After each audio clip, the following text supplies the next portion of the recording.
ساعات وانت لما كنت صغير يعني كنت مفكر نفسي ان انا ذكي جدا، والحمد لله انا ذكي يعني مش غبي للدرجات دي يعني.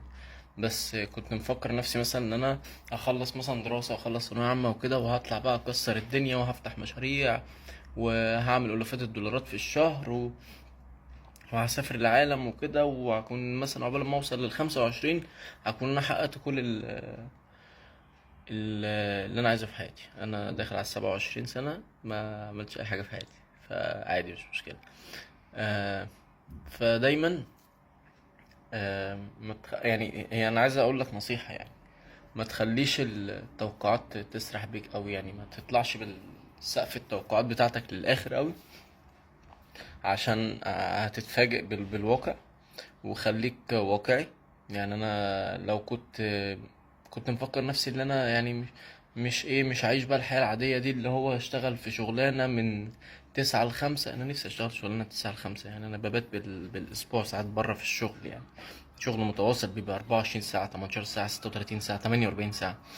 فالمهم يعني، فكنت مفكر نفسي ان انا لا مش هشتغل زي الناس دي وكده، وقعدت في فترة كده اتلكع، يعني خلينا بقى اتلكع بدل ما نقولها بطريقة تانية. اتلكع شوية. بس انا لو كنت مشيت في النورمال باسوي، يعني اللي انا كنت مشيت مع اللي هو في النورمال، يعني اللي هو المسار الطبيعي، انا كنت هبقى احسن من كده، هبقى احسن من الوضع اللي انا فيه دلوقتي. فنصيحتي ليك يعني اتبع شغفك، والكلام اللي انت بتسمعه على التيك توك والفيسبوك والحاجات دي مفيش مشكلة خالص، بس يعني خليك ماشي طبيعي زي الناس في جزء او جزء من وقتك، والباقي لو عندك وقت زيادة اعمل اللي انت عايزه.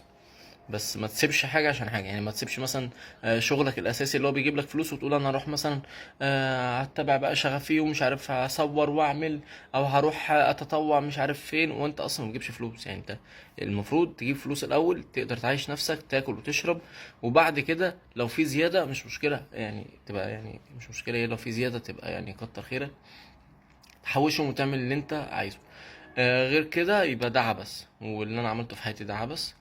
بس مش مشكله، زي ما قلت لكم انا مش ندمان على حاجه. احنا ممكن اعمل لكم اصلا سلسله فيديوهات ازاي، او يعني سلسله فيديوهات ممكن اتكلم عن الحاجات اللي انا فشلت فيها في حياتي. هتبقى في سلسله فيديوهات كبيره جدا لان انا فشلت في حاجات كتيره جدا، بس الحمد لله زي ما قلت لكم انا راضي على اللي انا فيه جدا.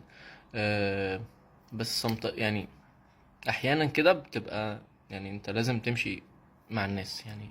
خلاص امشي طبيعي، الشغلانه دي هي اللي بتجيب لك فلوس دلوقتي، هي بتاكلك وتشربك، فخليك معاها لحد الاخر.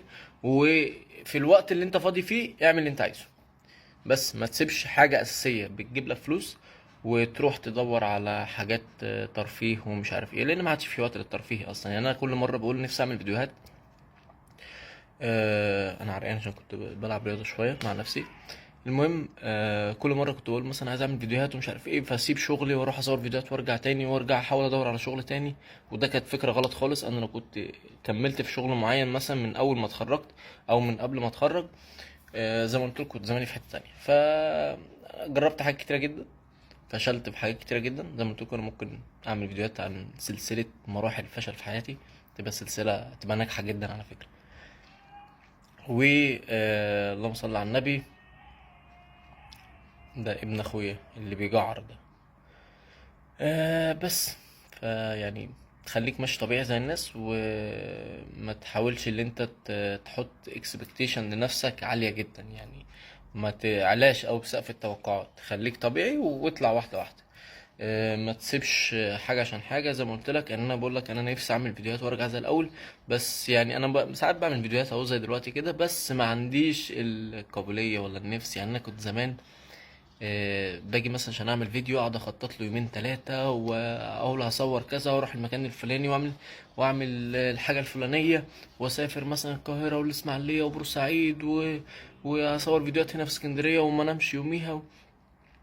وكنت اروح اضحك من قلبي وبتاع. دلوقتي ما عادش فيه نفس بسبب الوضع اللي احنا فيه دلوقتي، ما عادش فيه نفس اللي انت تضحك. ما انت بقيت بتضحك بصعوبة، وفي نفس الوقت ما فيش راحة البال اللي هي اللي انت تطلع وتصور وتعمل، او تطلع تتفسح. حتى لما بتطلع تتفسح بتقعد تفكر في الشغل بتقعد تفكر، في الوقت اللي انت فاضي فيه بتقعد تفكر. والتفكير ده خلي بالك بيمنعك عن حاجات كتير جدا. يعني انت بتفكر ما تعرفش تعمل حاجه تانية، يعني ما تعرفش تذاكر، ما تعرفش تشتغل، هتبوظ شغلك، هتبوظ مذاكرتك، هتبوظ اي حاجه انت بتعملها. فانت اخد وقت كبير جدا في حياتك اللي انت بتقعد تفكر فيه. ف زي ما قلت لك، يعني هو مش فيديو نصيحة ولا حاجة، انا بس يعني بحكي لكم تجربة عن ازاي انا عطلت نفسي في اقل من 5 دقايق او 6 دقايق، اهو عدينا ال5 و6 دقايق. مش عارف، انا مكنتش ناوي انزل الفيديو ده، بس على فكرة انا هنزله، لان كان منظري فيه معفن جدا وانا عرقان وبتاع. بس مش مشكلة يعني، انا كده كده مش فارقة معايا، انا ما بصدق اصلا اعمل فيديو. فان شاء الله اتمنى التوفيق لكم للجميع، واتمنى التوفيق لنفسي. واللي عايز يسالني في حاجه، يعني الواحد عنده شويه خبره بسيطه في حاجات مختلفه. يعني انا اكتشفت كده مع الوقت ان انا عندي خبرات في، ممكن ما كملتش في حاجات مثلا غير التمريض فتره كبيره جدا، يعني مثلا بتاع 5 سنين اهو في التمريض. ويعني اشتغلت شغلانات كتيره جدا وحاجات كتيره جدا، ودخلت كورسات وامتحانات كتير جدا، انترفيوهات كتير جدا.